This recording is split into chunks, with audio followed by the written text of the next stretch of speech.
I'm Jordan Soberg. And I'm Ryan Alcorn. Let's consider the following system with a pendulum of mass m, gravity force mg, hanging from a string of length L. Using Newton's laws, we can come up with this equation of motion for the system, where v is equal to L, d theta dt, and a is equal to L times the second derivative of theta. Accounting for drag, we can add in the dimensionless parameter nu, which takes into consideration the viscous forces from the air and acts as the damper on our system. Next, we account for the periodic driving force in the system, which in this case is gravity, given by mg cosine omega t. That gives us this equation here. We can then substitute in the natural frequency of the system, which is equal to the square root of g over L.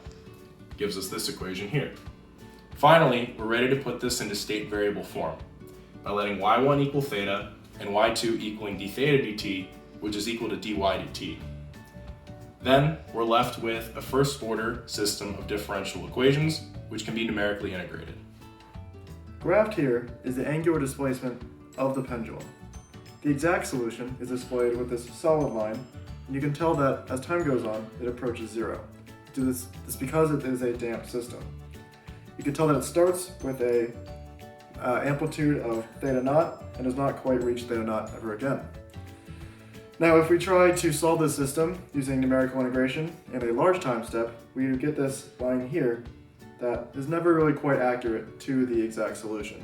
However, as we decrease this time step, shown in this line here, the solution only gets closer and closer to the real solution. And here's our system in motion. With an initial push, the pendulum will oscillate. However, as time goes on, the angular displacement will approach zero. This is exactly what's described by our differential equation, and with a small enough time step, our numerical integration as well.